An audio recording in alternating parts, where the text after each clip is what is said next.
What is up, everyone? Welcome to another Dragonheir Silent Gods video. Today, guys, we're gonna take Drizzt for an actual drift and see if he's actually up to put in some work or not. Now, this time around, I am on the test server because I remembered that I did not max my Psychic Core. So I actually have no levels on it whatsoever. I'm gonna take it to the level where my free-to-play account is, considering that I did not push that account like a madman. A lot of you guys should be more advanced than my free-to-play account in terms of the Psychic Core. Now, we're going to do a lot of testing, guys. I want to try him without scrolls. I want to see how he compares with some of the epics that I have on my account. Some of you guys might be in the exact same situation. We're going to get him regardless. Don't get me wrong. You would be dumb not to get him because you can get him for free.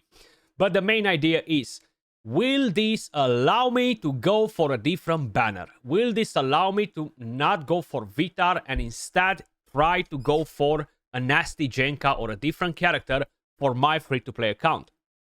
It might be a bit more related to my free-to-play account, but I feel like a lot of you guys might be more or less in the same situation. Before we get into that, if you guys want to put your hand on free rewards, make sure you guys head over to the announcement tab.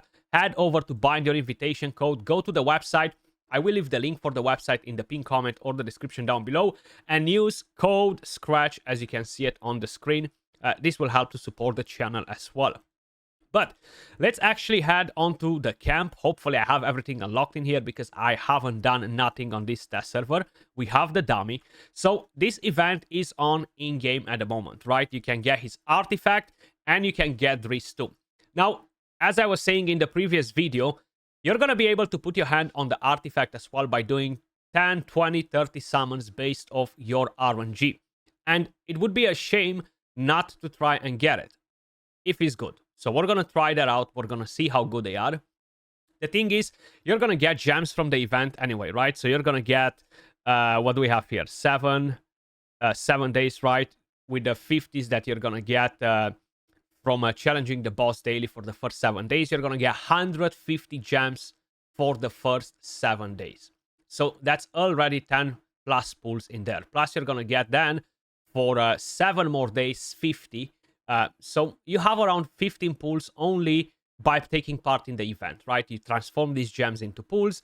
And then from your actual stock that you have on the account, from doing Vortex and stuff like that, you get 10 more pulls or something like that. And bang, you can get the artifact too, which sounds really good because it's enabling you to drop the defense on the target, right? Now, Drizzt as a character, guys, it is in a way or another fairly unique because he brings in another ally with him. So his special move is basically bringing in the Panther, right? The passive, when they attack the same enemy, they will gain planar ally for 1 second. So base every 1 second, sorry, not for 1 second. So that will boost their attack and attack speed. Now, once they start attacking different enemies, they will lose that. So when you're using them, you really kind of like have to prioritize them in targeting the same enemy to make sure you're boosting this passive quick. The second skill, an AoE, has a chance to basically inflict frost on the enemy too. Now, that doesn't mean that I would build him with, I don't know, crazy high accuracy or anything like that. Yeah, if I have any accuracy on the substats, so be it. But I would use a Rava or a Losenia to put in that frost on the enemies. I feel like overall should be better, right? Then you have the AoE attack, which is pretty good because if you deal damage versus enemies under frost, this skill ignores 15% defense, and for every 1% HP the target lost, the damage is increased by 0.6 up to 30%. The only problem that this character has, and it had since the very beginning, once Gwenvivar dies, the Panther, that's it. So unfortunately, this skill is not resummoning the Panther, okay? And this was one of the biggest one of the biggest critics things, whatever the heck I'm trying to say right here, that everybody had with this character. Because if the Panther dies, his passive becomes irrelevant because there's basically not 2 of them to attack the same target. So hopefully his damage is still going to be solid. What I want to test first, guys, as you guys can probably notice, actually, no, you cannot notice that because I'm at the gallery. let me just bring him right here. I did not scroll him yet, okay? So the whole idea is that I want to try him without scrolls. As you guys can see, we have only the first 2 talents on him. No inspiration. So we have 1 and 2. Super easy to get. Then we're going to decide what path we're taking, because we're going to do a bit more of an in-depth testing as well. We're going to fully build him properly, scroll him, get an artifact, all that crazy stuff. We want to see everything that this champion can do. So this might be a slightly longer video than usual, guys. To start with, I'm going to take them in the dummy with no gear. I do not want to give them gear sets because that brings in even more RNG. So we're going to go without nothing, okay? I will do multiple targets because I feel like that is just overall better. So I'm going to put challenge duration 60 seconds. Monster level, I'm going to put it to 50. And I'm going to bring in 5 targets, okay? Now, I do want to try a few different units in here as well. But we can try them all at the same time. And the whole idea is how much better he can be without scrolls, if he can, than a Rowena. Or, of course, let me just actually put my Frost in. Than a Rowena or a freaking Vidimir, okay? These are 2 of my main damage dealers on the free-to-play account. And probably, for a lot of you guys, they are the main damage dealers as well. We're going to bring in Rava as well. I don't need 5-man elemental affinity or anything like that. We need no tank. I'm going to position him to try and get both of them to attack the same target, because that's the whole idea. We're going to keep this attack aura rather than crit damage, because we don't really have crit rate. Nobody has gear. But these characters are scrolled, okay? So I could set a... Actually, no, I cannot set a preset here, can I? I cannot set a preset, but I'm going to let them just go freestyle. They should be working just fine as they are. He does have a longer cooldown anyway now, because he is not scrolled. And I'm going to put it on a 3x speed, and let's see who's actually dropping the biggest amount of damage. So Rowena used to beat that ultimate skill a bit faster than the others, but that's fine. It's still going to give us a bit of an idea of what they can doing. So you see they stacked. They have 10 stacks, him and the Panther. So from here, it's all about them focusing the same target, because they can do more damage like this. If I'm going to separate them, then they will be doing completely different thing. They won't get the stacks, and they won't be doing as much damage. But as you guys are looking at the very top of the list at the damage, yes, it is fairly close in terms of how much damage they do. So I have a feeling that if I'm gonna scroll him, he's actually going to perform really, really well. Rowena, she did lose a bit of damage because, like a dummy, she's always attacking before Rava goes, which is a bit of a problem, right? But other than that, I feel like looking at Vidimir, who does deal a lot of damage on my account right now, there isn't much of a difference. True, I will need to scroll him to basically get the most value out of it, right? But overall, versus a team of fully scrolled epics, he's not falling behind by a lot. Now, on my account, I have no Vitar, no Oster on the free-to-play. So, from that point of view, okay, he's good for me. But I'm going to scroll him quick. We're going to see how much damage we're going to up. And then I'm going to bring in some big boy damage dealers to compare him a bit with those as well. We're going to drop the epics because a lot of you guys might want to see something different too. The thing is, each one of them will have their own pros and cons. The thing with Drizzt, you can use him in quite a few different ways as well, not only as a damage dealer. So now he's fully scrolled, His cooldown is on a 20 seconds rotation. Rava is on an 18 seconds rotation. Rowena is on a 16. Actually, she's on an 18 as well. Why is she using the skill before though? And then you have Vidimir on a 20 seconds rotation as well. They've changed a lot of the timings for a lot of them. So let's go in the exact same format now. So maybe Rowena was not missing out on when the Rava was using the skill. I'm actually going to delay it for a second just in case. Oh, I delayed the wrong one. My God. What a dummy. What a dummy. Let me just back out of this one. I'm supposed to delay Rowena, not freaking Rava. Skratch, wake up. Wake up. It's not even morning, bro. Wake up. Right. So this time around, I'm going to delay Rowena for half a second or so just to make sure we inflict that freaking frost And then Rowena can go in her with her AoE. True, it can be a little bit of RNG with who crits, who doesn't, but none of them have crits, so it's fine. You can get it perfect anyway, right? Okay, so Rowena definitely jumps quite a bit. Then he actually had a massive jump right there. Vidimir jumping back at the top, but it seems like Drizzt is keeping the gap in there. We're gonna see for how long though. Okay, so Rowena. Damn, Rowena actually dealing less damage than Vidimir. It's crazy because in the previous version, Vidimir used to be pretty weak sauce, right? But now Rowena is much, much weaker than Vidimir, which is crazy actually. But if you are paying attention at the damage, this time around, you're gonna notice that while Drizzt does deal a bit of extra damage compared to Vidimir, it's not by a huge amount or anything like that. So it's not like, oh my god, that's it, Drizzt absolutely demolished it. Compared to Rowena, yeah, much, much better.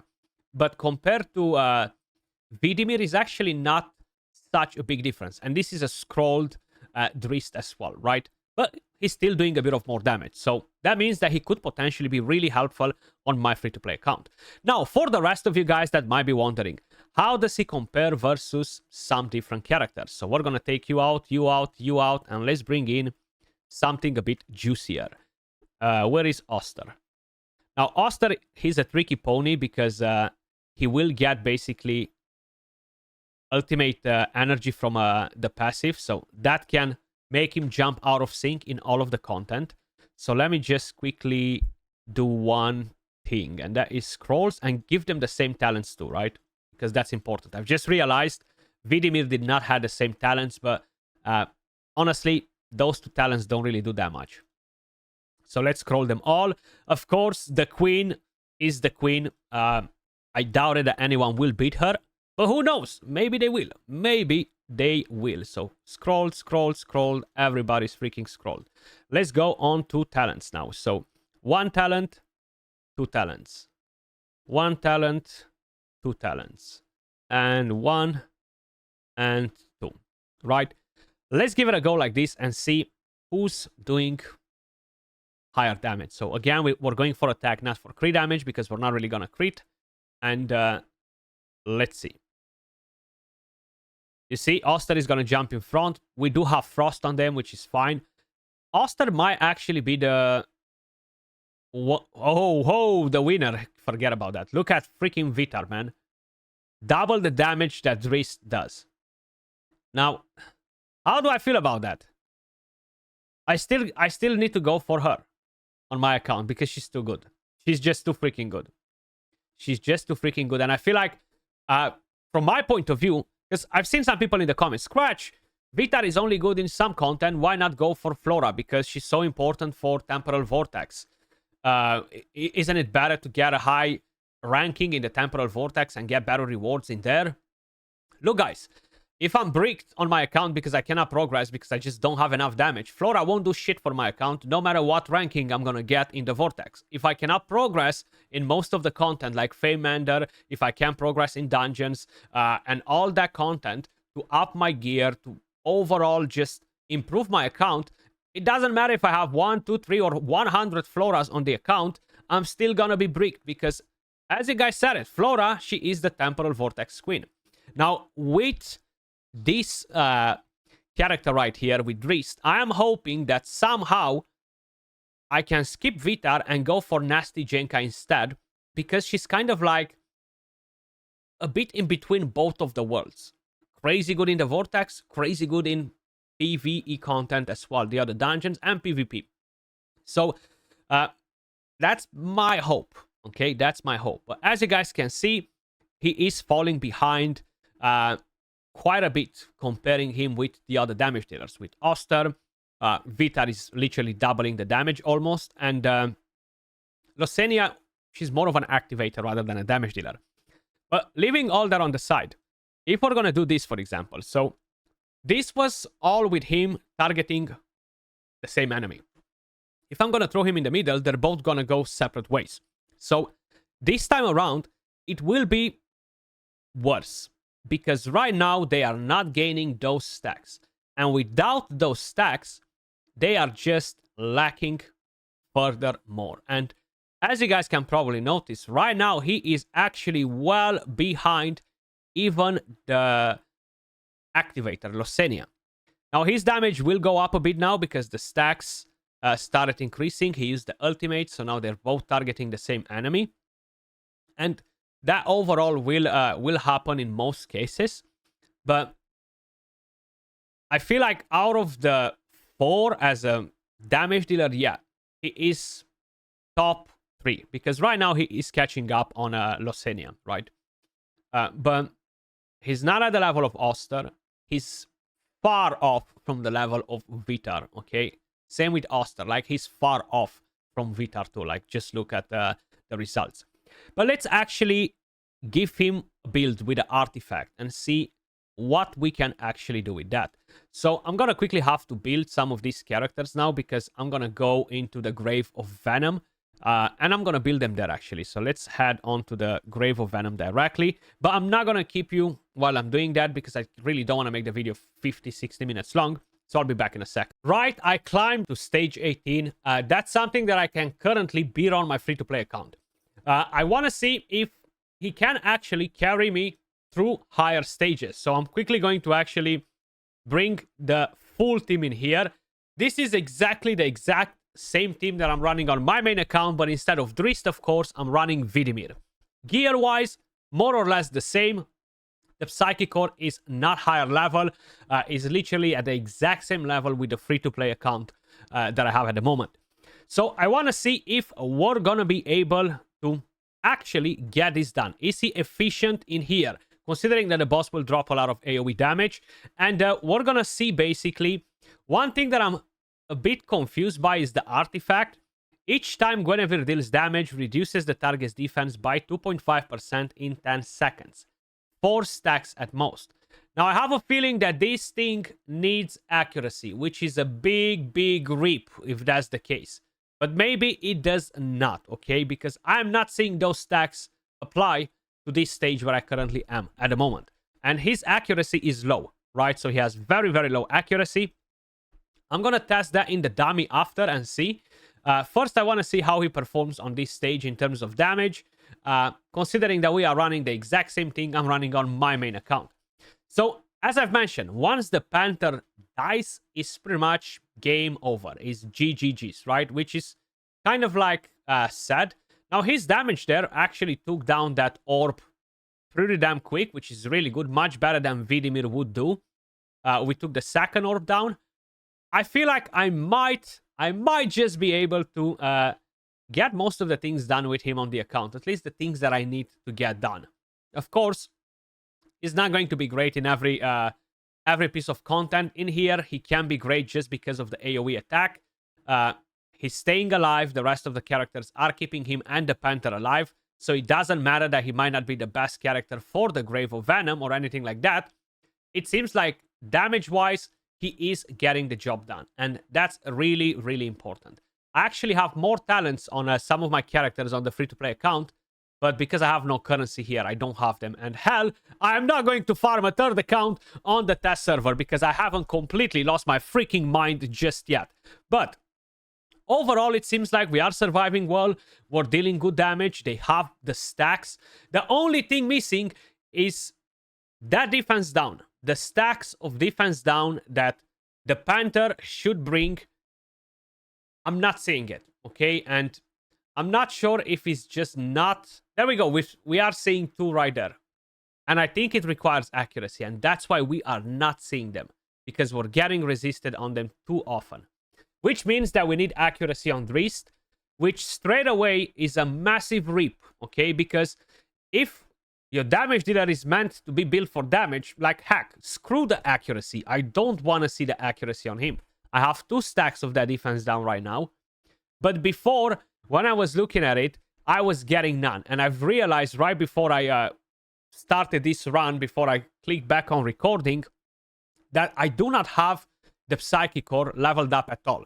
So I was like, let me just do it up to the level of my free-to-play account and see if I'm going to see more of those defense down stacks applied. But by the looks of it, we are seeing resist, resist, resist when he's using the ultimate skill. And I have a feeling that is meant for that defense down stack from the artifact, which honestly should not require accuracy in my opinion. Like, is decreasing the accuracy, is not applying defense down, which means that we should not require accuracy. I'm not sure if it's just something in the coding where the devs completely overlooked this part. But if I need to give him freaking 300 accuracy to land that stuff, like, I'm gonna lose so much attack that it's just dumb to do so, right? So, I'm not feeling it in this way. I'm not feeling the artifact in this way. Like, I was not expecting it to require accuracy. Because it's a freaking artifact that should decrease the defense, not apply defense down. You see, we have one stack right there. But throughout the entire duration of the fight, we barely had any of those stacks proc. And that is a problem in my opinion. Because if I'm going to do that to him right now, so this is his build, right? These are his total stats. Low crit damage already, good attack, good crit rate. But I have 27 accuracy. So if I'm going to give him an accuracy one right here, which will make me lose so many stats, it's just not great. Like, if I'm replacing that, okay, I'm losing some attack, I'm losing some of the rest. Not a huge amount of attack, but I only have 123 accuracy. Maybe if we can get away with just using this with the Psychic Core, let's just say it's fine. It's a compromise that we can live with, right? But if I need to change the gear set or give him an accuracy chess piece or crap like that, hell no. Hell no. I am definitely not up for that stuff. And I do have food on that gives me 15 more accuracy and defense. Let's see if those stacks will proc a bit more often now. I think we are on stage 19 now. No, we're still on stage 18. You see? There we go. Accuracy. 4 stacks right now. You need accuracy for the artifact. But if I can get away just with the accuracy rune, and that's it, and just some accuracy from substats, I'm fine with that. You know, I'm definitely fine with that. But if I need to give him a full accuracy build, no, because he's only going to enable your other damage dealers with a battle skill. That's the skill that applies frost. And I just don't see it worth it over a Losenia or a Rava who has a better cooldown. You know what I mean? And long range. But it seems like, as it is, we are able to make it work at least on this stage with that amount of accuracy. And if I get resisted every now and then, it's fine. As long as that artifact does the job, right? And that is the most important thing. And it seems like with 100 plus accuracy, with level 5 on the Psychic Core for the accuracy on Permafrost, which everybody should have by now that started playing at the same time with my free-to-play account, which is day 1, should easily have that done. Okay. I think he's definitely going to be really helpful on my free-to-play account. Hands down, I'll probably go for the artifact too, assuming that I don't have to sacrifice the exclusive banner. I might need 20, 30 summons, depending on how lucky / unlucky you are when you're summoning for the blades. I will do the summons before I get him, though, just in case, if by any chance, I'm going to pull him from there. Because then I'm not going to have to buy him, right? And I can get something else. Or maybe I'll still have to buy him. Who knows? But we definitely sped up the run quite a bit. That's all for this video, guys. I just wanted to show you basically how he performs. I will be doing a live stream as well once I'm going to have him on my main account. We're going to take him around for a spin, see what we can do with him across multiple areas, not just what I showed in this video. But I just wanted to basically give you an idea to see if he could potentially be helpful on your account. As usual, appreciate all of you guys watching. Much love, and I'll catch you all in the next one. Peace.